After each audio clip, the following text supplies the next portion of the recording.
Hi, my name is Michaela Carswell, and this is my video entry. So, Black psychology matters because it actually sees us for us.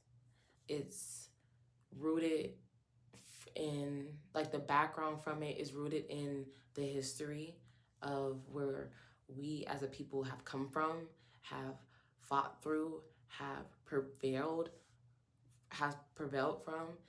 It comes from our culture and even our shared experiences, not even just individual struggles that we go through, but as a community, as a society, as a people, the way that we carry ourselves.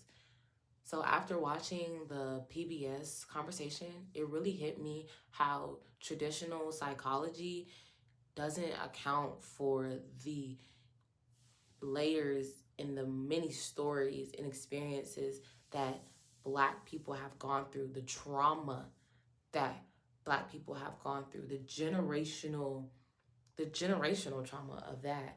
And that can come from anything as slavery, the dynamic of a Black household, parents,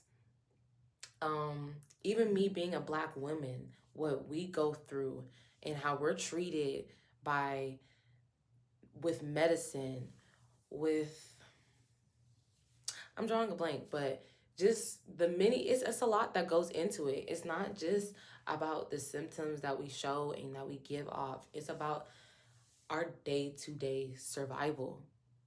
Every day as a Black person, with among our shared experiences, we are always fighting through something, whether it's in the workplace and we're having to fight our way once, like, even if we could be two steps ahead, like we have to always be two steps ahead compared to our white or brown counterparts that don't have to do much.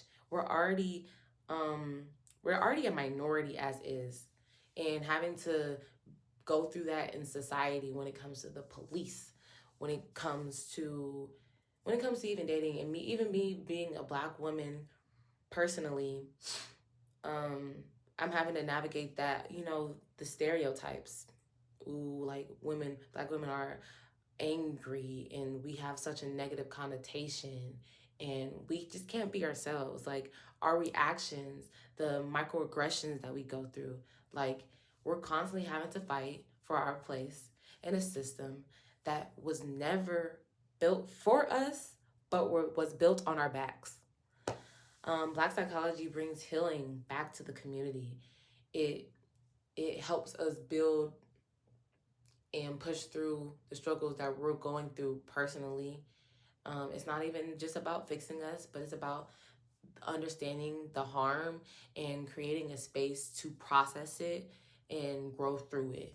Traditional psychology can feel very disconnected sometimes because, let's say you're showing a certain symptom, you'll get a label on it.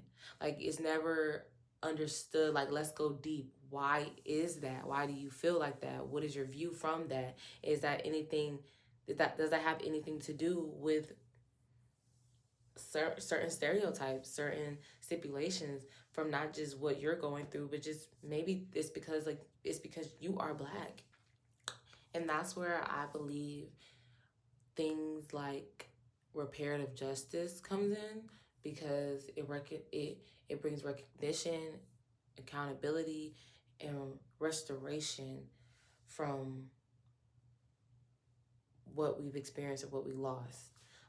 Therapy that acknowledges historical harm and treats healing as something bigger than just dealing with it and coping feels way more powerful and necessary, because something is done about it, not just being told to you, like, oh, take this, and oh, do this, because it's gonna, regardless of what we're going through, I feel like as a person, as being a Black person, we're gonna always be affected every day, even if it's not something that happens to us personally. So what stuck with me most from the conversation was when Gloud talked about this country not telling the truth. We see it in a lot of stories. We see it in a lot of situations. And Baldwin's whole energy was just the fact that he wasn't just talking about justice. He was begging the country to finally see us. Like, it's like, okay, let's say we're fighting and we're protesting. Like, it's not the fact that we want just money from, like, just throw money at us. That's not what we're talking about. Like, just we want true work done. It's not one bill that can be passed and everything's fine now. Even nowadays, connected it to everyday life now, like the current president in office is removing history. History that we've spent years and years fighting for, history that we spent years and years working towards, just be taken like that and not being taken seriously, that these are our human rights. That affects people. That affects people's mental. That affects people's circumstances, financially, mentally, spiritually, physically. Like, this just made me think about how mental health for us can't just be about managing stress or depression. It's about freedom, truth, and being able to exist without carrying generations of pain alone, because we shouldn't feel like we're alone. We should feel like we should have a community who's um, working towards understanding and healing and growth.